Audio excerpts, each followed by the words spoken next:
Assalamualaikum warahmatullahi wabarakatuh. Bagaimana kabar kalian hari ini anak-anak? Semoga kabar kalian hari ini tetap sehat dan dalam lindungan Allah Subhanahu wa taala. Pada pagi hari ini kita akan belajar IPS tema 1 subtema 2 dengan judul pengaruh kondisi geografis negara ASEAN. Tapi sebelum memulai pembelajaran, alangkah baiknya kalau kita berdoa terlebih dahulu agar ilmu yang dapat kita terima nanti dapat berguna untuk kehidupan yang akan datang. Bismillahirrahmanirrahim. Raditu billahi robba wa bil islami dina wa bi muhammadin nabiyya wa rasulah. Rabbi zidni ilma warzuqni fahma. Amin.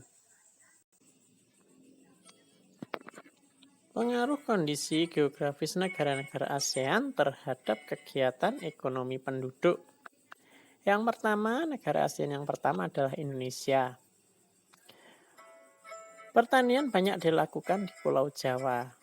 Tambang timah terdapat di Bangka Belitung.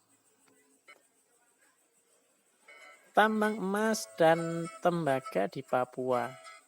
Minyak bumi dan gas alam banyak dilakukan di Dumai, Riau, dan Cepu, serta lepas pantai Laut Jawa.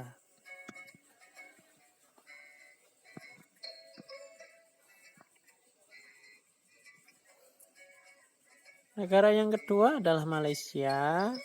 Pertanian dilakukan di Malaysia Barat. Hutan lebat, perbukitan, dan rawa terdapat di Malaysia Timur. Pertambangannya berupa timah, minyak bumi, bauksit, dan gas alam.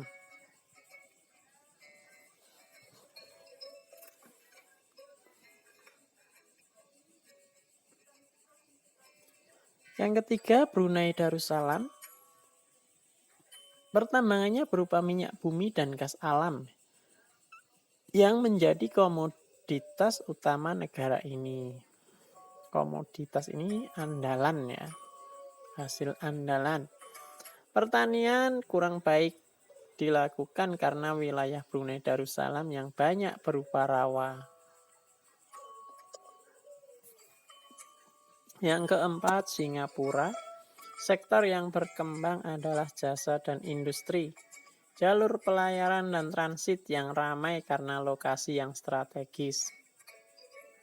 Sektor pertanian dan pertambangan tidak dikembangkan karena wilayahnya kecil. Jadi wilayah Singapura ini merupakan paling kecil di antara negara di Asia Tenggara. Yang kelima adalah Kamboja. Pertanian di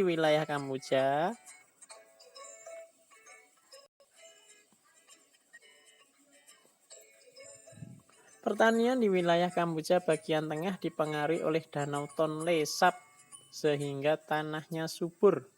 Hasil pertambangannya berupa minyak bumi, gas alam, dan batu permata. Yang keenam adalah Laos.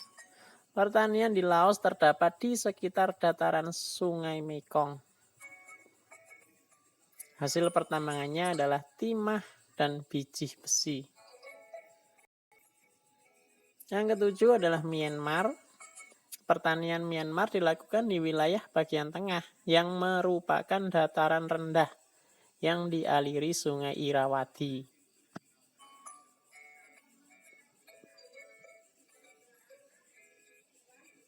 Hasil pertambangannya berupa tembaga, timah, perak, dan batu permata. Yang kedelapan adalah Filipina. Pertanian negara ini banyak dikembangkan di Pulau Luzon. Pusat Riset Padi ASEAN (IRRI) terdapat di Filipina. Hasil pertambangannya berupa biji besi, tembaga, emas, keramik, dan perak.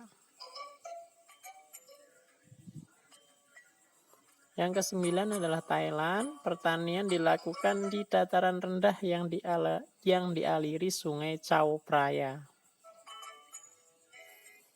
Hasil pertambangannya berupa minyak bumi, gas alam,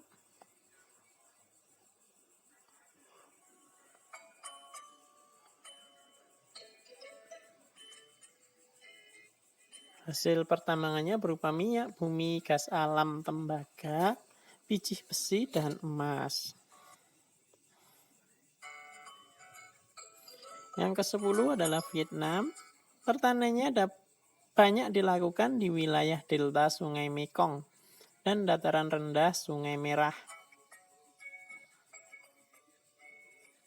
Hasil pertambangannya berupa minyak bumi, gas alam, tembaga, timbal, dan emas. Yang ke-11, yang terakhir adalah Timor Leste, merupakan negara Asia Tenggara yang belum tergabung dalam ASEAN ya. Jadi ingat Timor Leste walaupun di wilayah negara ASEAN tetapi belum tergabung ya, belum tergabung sebagai organisasi ASEAN. Hasil perkebunannya berupa kopi dan kentang. Hasil pertambangannya berupa emas, perak, dan marmer. Kurang cocok untuk pertanian karena tanahnya kurang subur dan berupa pegunungan.